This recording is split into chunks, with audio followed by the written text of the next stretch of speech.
Well, we started the week off wet, and we're going to end the week off wet here for our Friday. Rain is beginning early this morning. We'll see scattered showers until about 10 a.m. And then from 10 a.m. to 2 p.m., I believe we're more dry than not. It's not going to be a complete washout here during the morning hours and even into the midday, but that does change at 2 o'clock. We look to see bigger downpours, even steady periods of rain that will last through the evening, especially for the mainland spots. Then we have scattered showers for the, we'll say, later part of the evening into the early part of the overnight, and then by 4 a.m. we will be dry everywhere. Rainfall totals will be over an inch west of the Parkway, and some places get close to 2. Fortescue's at 1.9, Hamilton's at 1.8, and anywhere that sees over an inch, that's when you start to talk about spotty areas of roadway ponding, and it could even be a little bit more than spotty in the places that pick up close to 2 inches. For this morning, with the showers, temperatures will be steady, generally around 60 degrees. And look what's happening on the mainland.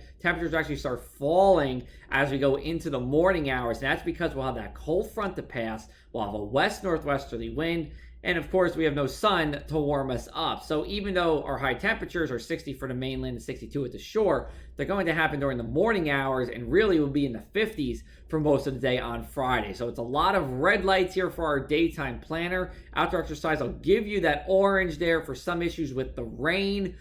But if you're going to do any kind of outdoor exercise, I would say focus it on the morning or especially the midday hours. That should be our driest part. Now, after school activities, of course, I have you in red there, but high school football is still happening. We will be talking about a raw and wet day for high school football. Temperatures start in the 50s at kickoff. And the further west you go into western Cumberland and you go into western parts of Atlantic County, should be steadier periods of rain. And look at that temperature for Cumberland Regional at Bridgeton, 51 degrees. Probably only in the 40s by the time the game ends. Then as we go into this weekend, we're still talking about the king tide, our highest astronomical tide of the year. That will be on Sunday for most spots.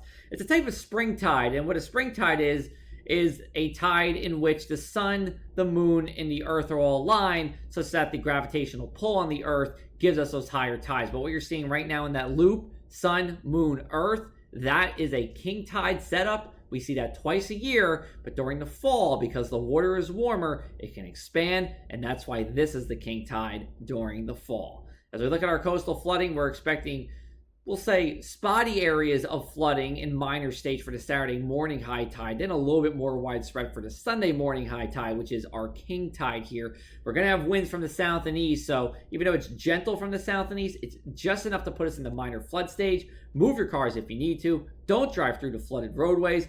But I will say, it looks like we'll only be in flood stage for an hour or two. Here's our mainland 7-day forecast. Saturday will be a cool, crisp fall day. We should actually have a good amount of sunshine for most of the day. And then we're looking for frost to be possible with the Sunday morning day here. And then as we go into the afternoon, we'll warm up. Over at the shore, no frost will be possible. We are talking about a cooler night, though, with lows in the 40s. But then we have seasonable temperatures with a good amount of sunshine with our Sunday and Monday. Tuesday, we're going to just escape a rain shower, it looks like. And then as we go into Wednesday and Thursday, we're talking about milder air here in South Jersey. You can follow me on social media for the latest. You can always come back to our website at thepressofac.com/weather. Coming up at 1:30 this afternoon, we're going to continue to time out that rain. We'll have your high school football forecast update, and we'll talk about that frost as well.